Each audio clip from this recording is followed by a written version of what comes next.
Hey guys, how you doing? Pretty good. Let me set your scene so we can go ahead and see. Oh, father. One second. I gotta recreate the scene.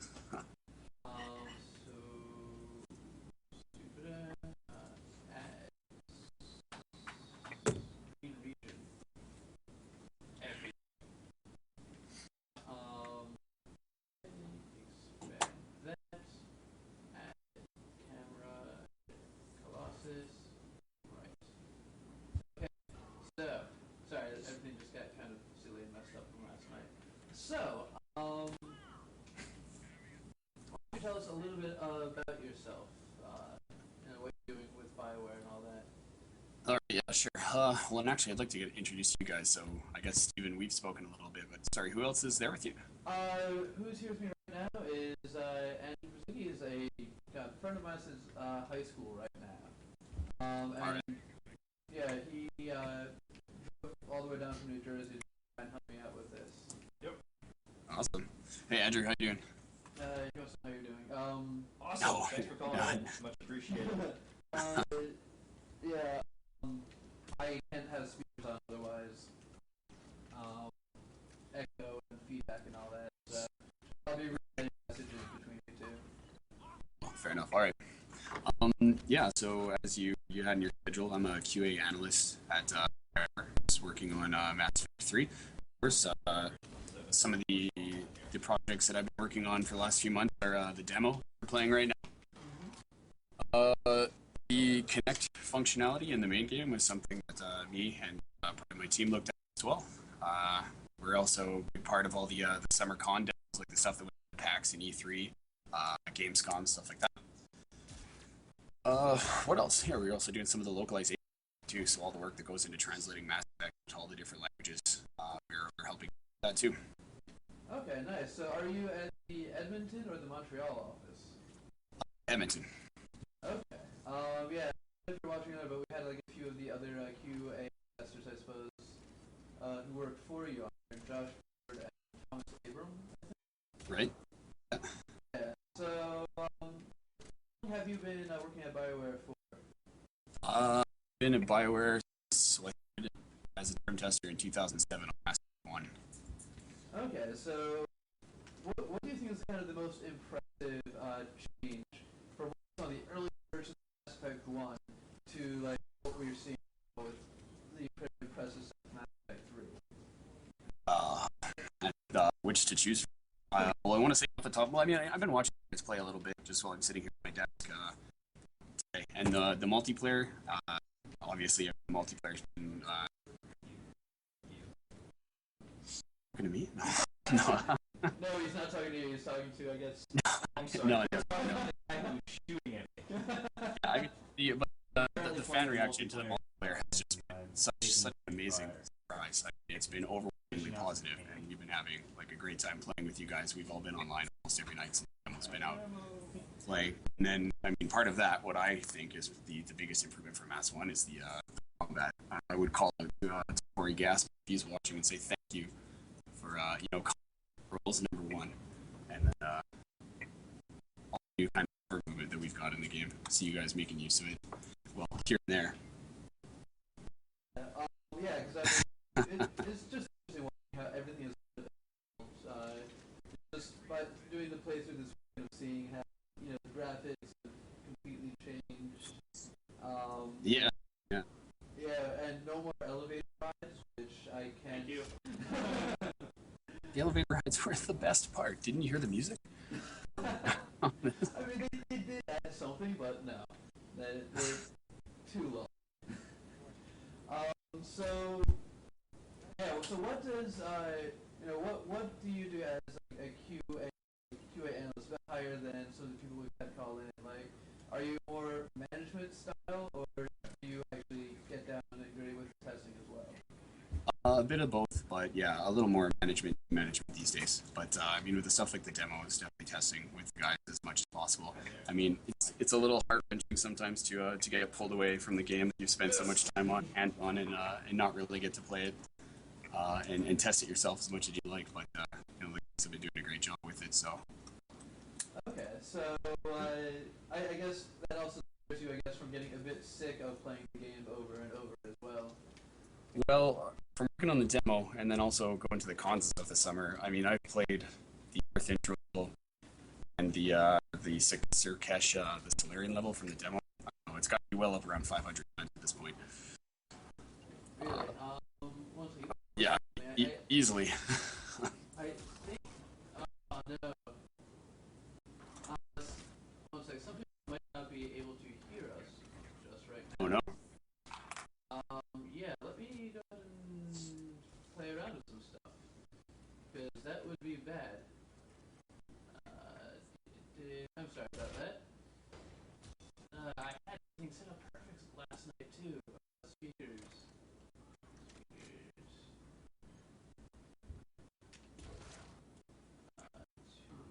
One second.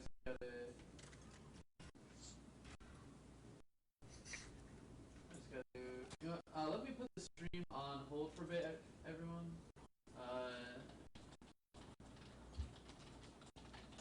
Just that way I can make sure that I have. Okay, so I guess let's get right back into it. Alright, make everything back up and shiny.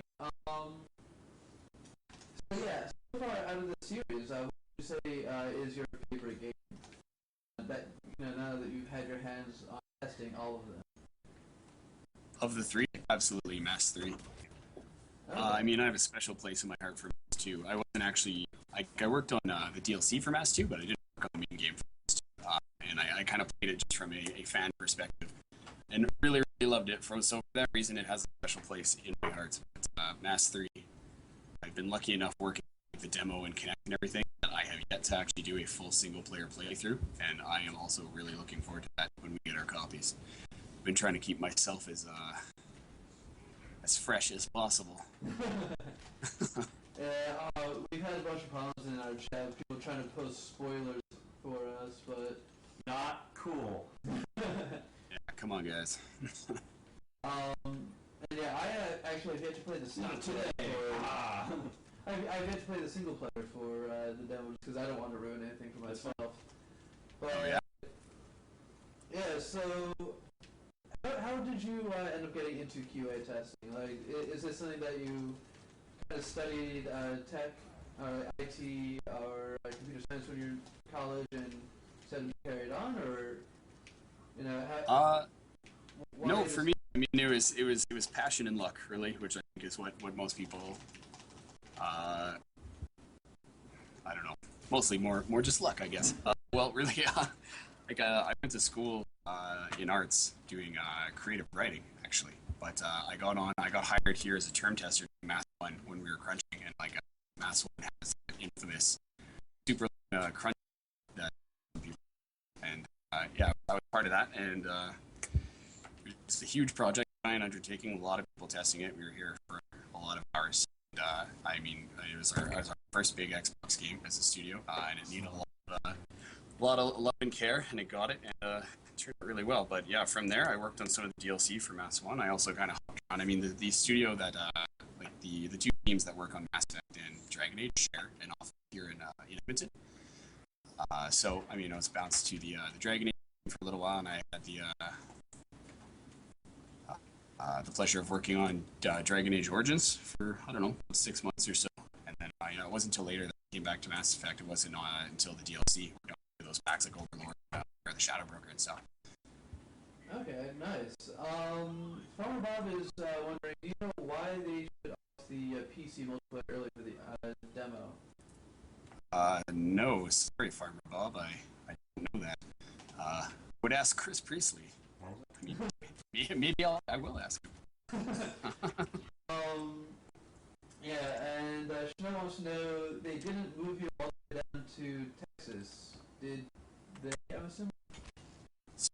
I don't know. Chanel asking something about moving to Texas. I don't know if that's.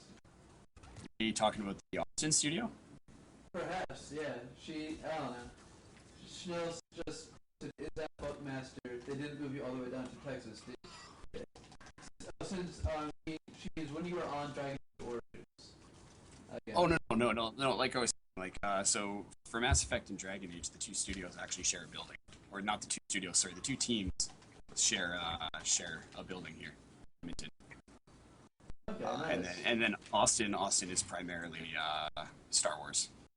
I hate it. Okay, so now, I'm so tired. I'm so tired. It's completely blanking. Yeah. So How, much. how many hours have you guys been awake now? Oh man. Yeah. Yeah, we've been. We started this about 70 hours ago, I suppose. Now this started at 7:30 at night Eastern Standard Time on Friday.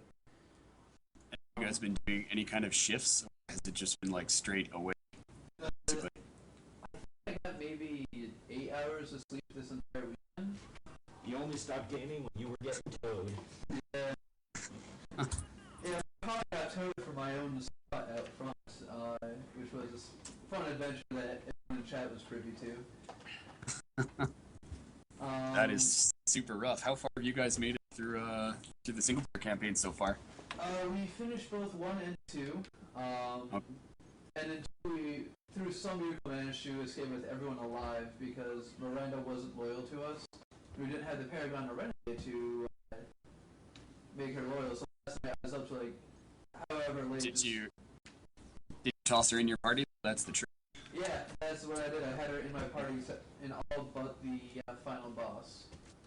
Alright, yeah. It's just babysitter through the block. And, Exactly. And Snow, what DLC did you test for? There was Overlord and Rival were the two big ones, and then I was on the tail end of Layer the Data Broker. Okay. And Nico, you know why there's any Xbox 360 controller compatibility with the PC for FA1 and 2? I don't know why there's no Xbox controller compatibility for PC. It's because a lot of hard work went into the PC GUI, which is all mouse and keyboard centric.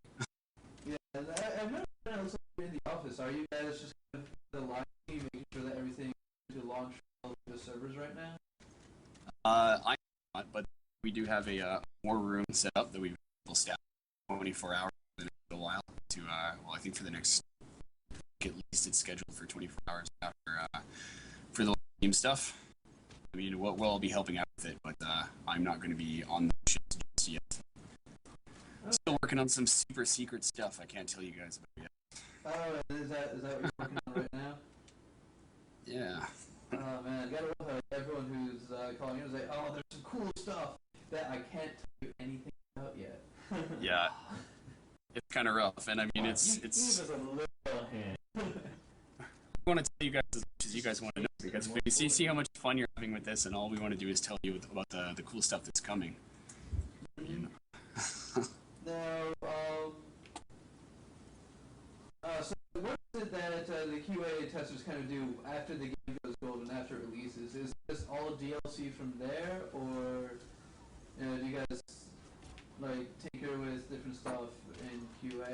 Like, Well, we generally split up into smaller teams afterwards, and then a lot of it is DLC. But then there's also, kind of less glamorous, more practical concerns, I suppose, like anything that we might have to worry about for stuff will start to get tested. So what we'll do is, we've been testing Mass Effect 3 all through its development, obviously, but after it passes through certain before it's in the customer's hands, we'll spend a lot of time testing the game, trying to really hit on anything that was a concern during development to see if we can make it surface in any other way, just to try to actually be completely prepared for anything that comes up. When millions and millions of people start playing it. I mean, it's pretty horrifying. The team that made the demo was at its strength, probably like for QA. Sorry, I mean to say for testing. At its strength was between 20 and 30 people, and we get it out to the millions of people that are playing it. I mean, it's a little scary. So I'm really happy that it's been doing so well, and so many people are playing it and having a great time with it. okay. Now, about what was the hardest thing to for QA this time? Like, was there any particular bug that was just almost impossible for you guys to like completely nail down and fix? No, most of the bugs are good. I mean, at this point, we've really seen all there is to see. I think what we're doing more is ever trying to nail down if there's something that could resurface. As far as like weird bugs go, I'm trying to think of some of the stuff. I mean, there's all sorts of little things that can go wrong where just the days you get a build and all the colors are just whacked out and Earth is all like purple and yellow. But you know, those are small things that get wrapped up right away because they're obvious. I mean, it's the tougher ones, like any kind of like really low reproduction rate. Like you've got to be absolutely perfect at what you're doing. Like it's 1/100 sort of thing. Those things are the nasty ones that we earn our keep with those ones. Mm-hmm. Now, like when you guys are playing, do you kind of like have fraps running so you kind of record your play so you can at least see what you just did and go back and try and recreate it, or is it just kind of like memory, like oh I think I just did this, and you have to keep going through to find that one particular bug that 1/100 chance up sort of thing? Yeah, no, absolutely. We have video capture for all of it. So as you're playing, you're usually capturing as you go, and then if you come across a bug, you have it right there right away, and then you can. Okay. Does anyone else in the chat have any questions? Drew, do you have any questions for him? He worked on the PC and the Xbox 360 version? Well, worked on the demo, and then so really I've worked across all Just platforms. Yeah. Okay. Actually, I haven't played the PC version of the demo, unfortunately. I was going to ask about crossfire support for the PC. I don't know if you'd know how the support for that would be. So I know in Mass Effect 2 there was a couple of issues on compatibility. No, sorry. Wish I had some answers for you, but I don't. So, now, out of curiosity, when you play Mass Effect, are you more Renegade or Paragon? My home playthrough is my home playthrough that's fully up to date and ready to go to Mass 3 is a like iconic male Renegade, and then I'm also working on a female Paragon run through right now, so I can have her up and running for Mass 3. Okay, awesome. She wants to know what happens if they find a bug they can't always figure it out. You really have to track down. So, do you get more people trying to find it, like, or is it just one person sitting there forever? No, absolutely. We'll get people from other parts of the team to try to help out with it. We'll sit shoulder to shoulder with some of the programmers or whoever it might be that's going to fix the bug and really jump on it together. Yeah, not ever just like one guy told you're staying here until midnight and you reproduce the bug. Mm-hmm. Follow up also, does your job affect the way you approach playing video games? If so, how? That's it right there. Yeah, absolutely. That's a really good and depressing question. Sometimes it gets to the point where, I've had friends working here that we've had discussions with it, but sometimes it becomes difficult to play games at home and kind of turn your QA mindset off. It becomes either like sometimes harder to forgive issues, or sometimes you end up playing I fall into the trap quite often of buying games because I'm really, really interested in their mechanics to see how they're built, more than I am really interested in playing them. That might make me seem a little jaded, but that is one of the ways it rubs off on you for sure. But I mean, it's really good, and it's awesome to be able to go home and play these games, and then it's like something worthwhile out of it. Bring it back to work, say such and such a game is done it this way. It's a fantastic system. Here's why we should look at it, or here's where something may have fallen short, and this is what we should try to do to improve our own system. Okay, awesome. I just, oh god, that's horrible. I just had to try to turn the game a little bit up. People apparently can't quite hear me. So, like, what, I don't know. What's your system of choice? Now it's probably the 360. I mean, I've got all three of the consoles. I'm playing it on them, but I can't give up friends and achievement on the Xbox. It's got me locked in. Nice. Now, out of curiosity,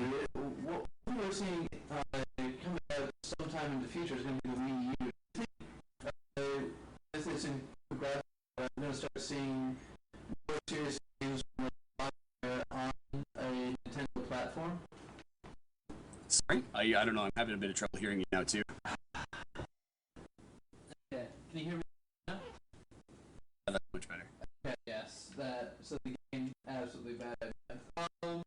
I was saying, we're seeing a lot of talk lately about the Wii U and Nintendo gets back into hardcore gaming. I was wondering if you think we're going to start seeing more serious like BioWare starting to adopt adopt the Wii U as a platform to publish on.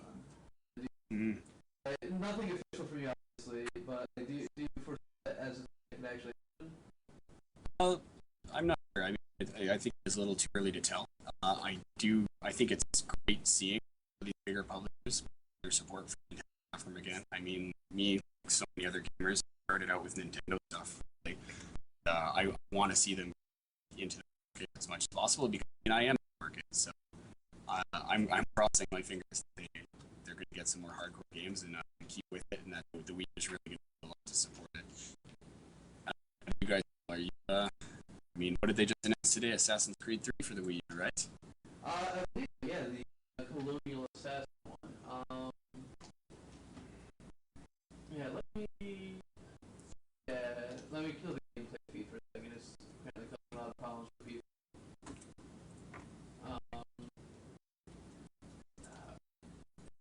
I'll just do minimize that and sorry, it's been like what 3 days that I've been running this thing. This is my first my first time just trying to stream anything. So it's a huge learning process over here. So Nico wants to know, how do you feel when the developers cut material before the general release? Oh well, that's another QA trap for sure. Is when you play something so much and then you've written things about it and you really want it to be its best, but at the end of the day, the right call is to just cut it. It can be hard to let go of that, but it really usually the cuts for the best of reasons when they happen. It's just to really focus the product. But to be perfectly honest, sometimes there's always that personal element of, man, I sure did love that, and I spent a lot of time testing it, and I wish it had come with the game. But that's just the reality of game development. Sometimes you need to get the best product. You want to be smart about what you include, right? Yeah, exactly. So I mean, Mass Effect 3 especially is just an enormous. So, and there has been a lot there since the Now, who in that pick 1 and 2? Who were your main standouts for your party? For my party, Garrus X. It's from day one. Nice. So Mass Effect 2 does Garrus then? No, Mass 2 I ran with Morden most of the time. Oh wow, nice. Yeah, I know. I'm not one of the players who takes. I don't pick parties for the move sets so much as I do. I'm going into a mission. I bet this character is going to have something great to add to it. Cool. I kind of want them, yeah. Nice. So, what's your favorite part about the Mass Effect series? The gameplay? Is it the epic story? The environments? Like, we have been there to see just how everything changed. So, what's your Well, I mean, for me, the way testing is the followers, your party members, their individual stories, like especially in Mass 2, when everyone really got their own spotlight. That's always been for me in all horror games. Like my primary reason to play is just they're really interesting. Like I guess like you said earlier that you got Patrick Weeks coming here to use a bit later. Yeah, he's gonna be calling in around I think 6 o'clock Eastern Standard Time. Settled. Yeah, the stuff those guys do is just amazing, and I mean I have much admiration for them. They really, in my opinion at least, they the coolest part of the games come together. Mm-hmm. That's one thing I always found really interesting about BioWare is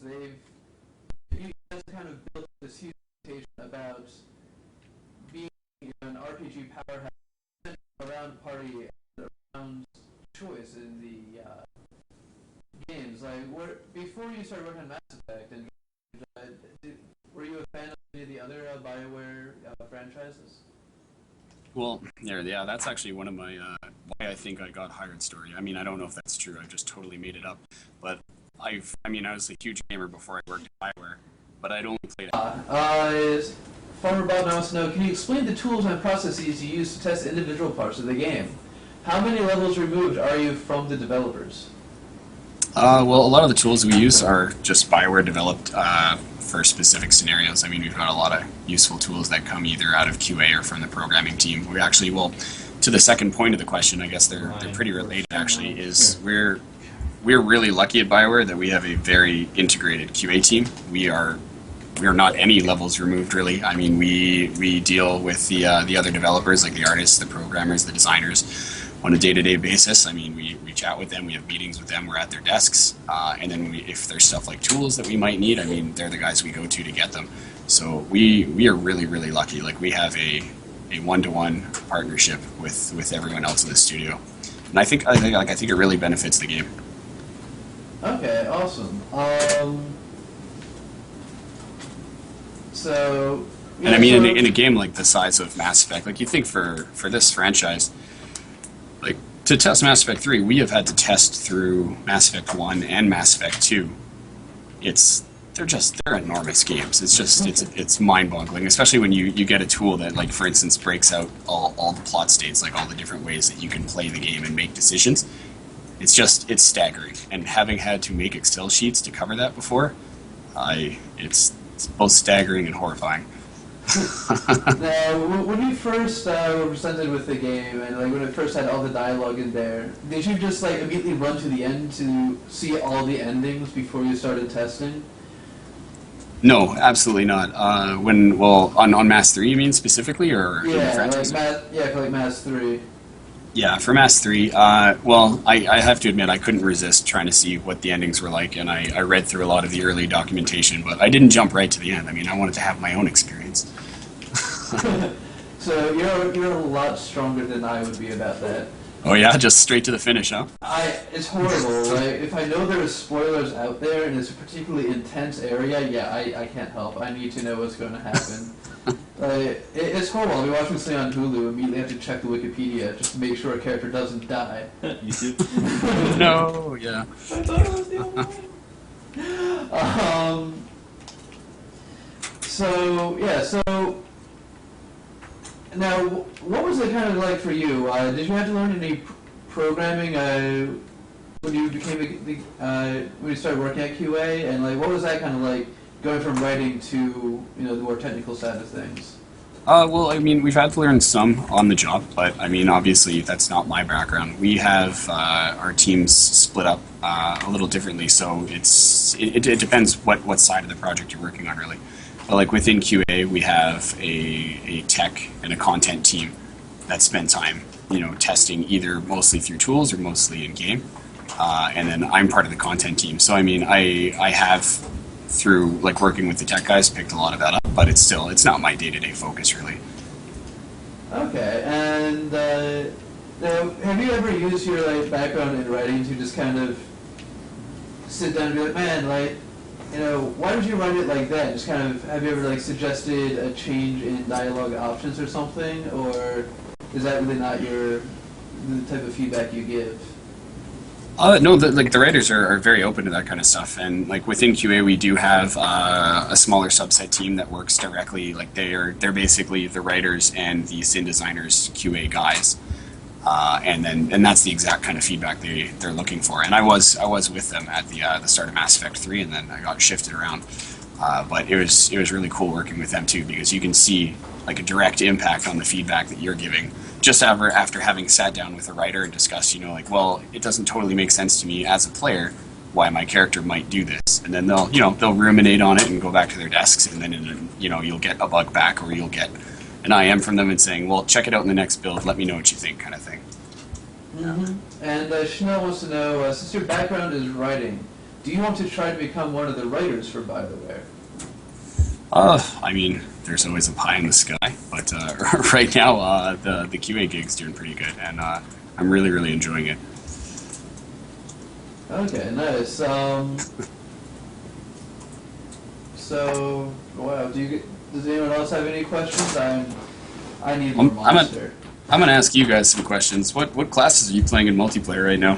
Right now we're just kind of rocking out Soldier, but it looks like Drew's about to try and move on to try something a Sentinel. little different. Yeah, Soldier. That's awfully vanilla, you guys.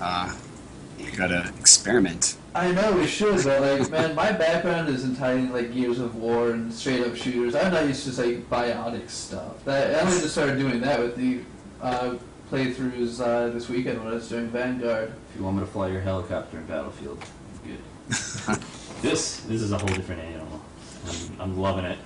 Yeah. I think it's the Infiltrator is what I've been playing from home almost exclusively. Oh, okay. So that's like Infiltrate. That's a lot of biotics, a lot of dancing around and killing people with sword thing, or. No, the Infiltrator is like the kind of the stealth class. They're the one that has the tactical cloak move, and they've got like the sniper buffs for their passive powers. What else do they have? And the one I play has the Cryoblast move. So what I like to do is I use the Cryoblast to freeze enemies, and then use it to get headshots with the snipers. So you can be at the end of the game with like maybe a mid-range kill level because you're shooting a little slower with that sniper, but you get so many bonuses off of your headshots that it's all worth it. Nice. Now, God, how do you get headshots with the console? Like, I'm just not used to that. Pure skill.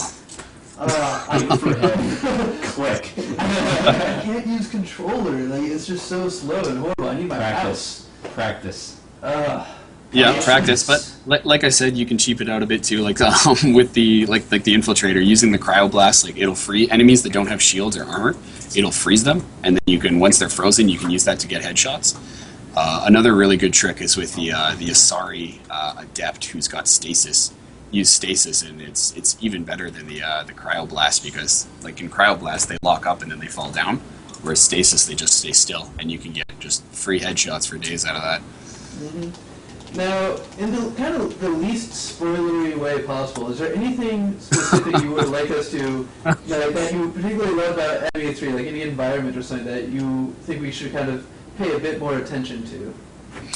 So, wait, sorry. So, without being spoilery, is there anything that like you particularly love about ME3 that like a hidden gem that we should check out, like a specific environment or anything we should? Special we should look for in the game? Yeah, without being spoilery, it's kind of tough. But yeah. I would say keep your mind on your henchmen, your party members. Think about them and talk to them as often as possible. If you're not already one of those people who talks to them after every mission, make sure to visit them. Okay, so I guess that works.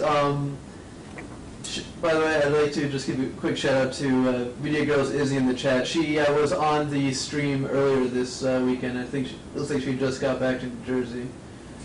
So just want to give a quick shout out to her.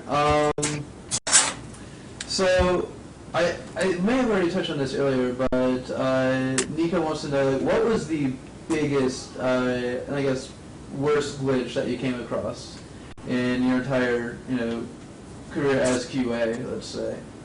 The worst what? Sorry? Glitch. Oh, well, I don't know. Worst and most memorable are two different things, because, I mean, the worst one are really boring ones. There'll be stuff like crashes, right? Yeah. Crashes are bad. They're about as bad as it comes, but they're not super memorable. Trying to think of some of the good stuff. There's a great bug in Mass 1 in which characters' eyeballs would pop slightly forward out of their head, like past their eyelids, and it would happen after like certain kinds of facial animations, but not always. So you'd be watching a scene, maybe looking for it, maybe not, and then talking to Ashley, and then all of a sudden her eyeballs pop out of her head, staring deep into your soul. Oh god, that would freak me out so bad. Yeah, it was freaky. Oh, apparently the Hellraider in the chat actually remembers that bug. Oh yeah? Yeah, so I guess I'll actually wrap up the this column now, since we're actually getting close to about the time when I think someone else is going to be calling in about 15 minutes, and I am just way out of questions right now. Anybody else in the chat have any? Yeah, does anyone else have any quick questions from chat. Yeah, thanks again, by the way, for calling in. Yeah, absolutely. I'm just glad I got here before Jennifer Hale did. Yeah, you should totally stick around and watch. Oh yeah, we'll be here all night. Yeah, and also, everyone, don't forget, donate. Robin, I forget her last name, has agreed to match donations up to $1,000 until midnight tonight. So, yeah, we're last I checked, we're about just shy of $2,100. Holy moly. So, yeah, someone said, who's the dude behind you? And tell him we all say hi. All right, I'll tell him, and he won't be pleased. Hey, Will. The internet says hi.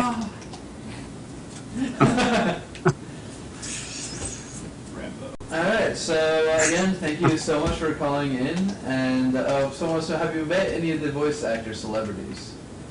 Yeah, I've met Mark a couple times. And then at E3 this year, I met, well, now I feel embarrassed because I don't remember her name, but the woman who does Liara's voice. Gotcha. Uh-oh. Yeah, I don't remember her name either. But that's just because I'm bad at names. So yeah, again, thanks a lot for calling, and hope you stick around to watch us talk with Jennifer Hale for a bit. Yeah, absolutely. Well, thanks very much, guys. It's been fun. No problem. Have a good day. Yeah, good luck, and Thanks I hope you're all right after the next, well, I don't know, what do you got, another 6 hours till it launches out there? Another 7 hours, actually, until it launches. Even better. Yeah, and then playtime after that. Huzzah. So, All right, okay. Alright. Then the longest night of sleep of both of our lives. Exactly. So yeah, thanks a lot, and I look forward to playing Mass Effect 3. Have a good night, guys.